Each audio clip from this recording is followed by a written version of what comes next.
Hi, my name's Kat O'Shea, and I'm a research associate here at Algenesis Labs. And today we're going to be talking about quantitative measurement of biodegradation. What do we use to quantitatively measure biodegradation here? This is our respirometer.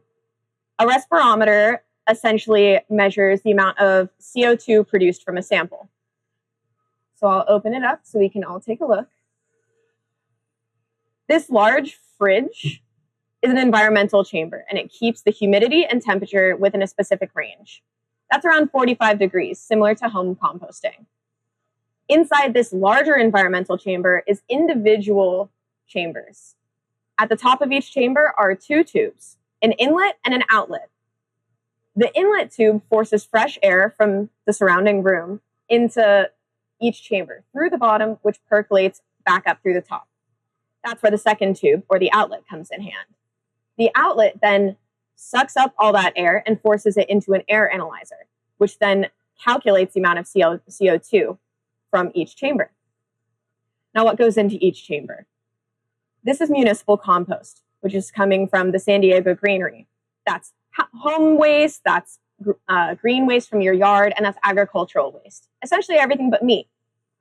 Then about 20 grams of microplastics, and this could be anything from our materials to traditional non-degradable plastics, like those from water bottles and shoes, as well as cellulose, which is our positive control. Cellulose is essentially paper, and it biodegrades very rapidly and in most environments.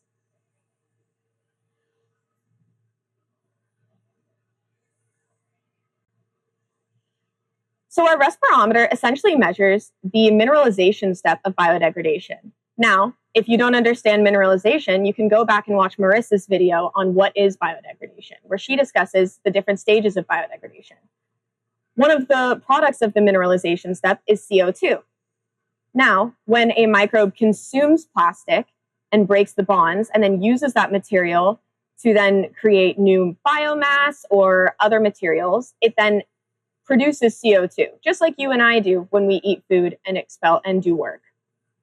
Now, each one of those 12 chambers in this larger chamber has its own colorful line here.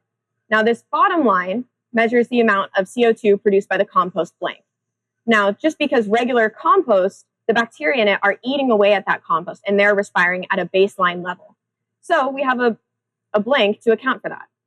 Then, just above this is our negative control. This just has a non-degradable traditional petroleum-based plastic in it. As you can see, there's a little bit more CO2 produced by this sample, but compared to the other samples, it's a little negligible. Now at the top here, in this purple line, this is our cellulose sample. Like I said before, cellulose is readily degradable in most environments and degrades relatively quickly. This is the gold standard that we shoot for every single time we degrade our materials. Now, the rest of the samples I can't quite tell you about. They're exciting and a little top secret, but these are all Soleic materials here.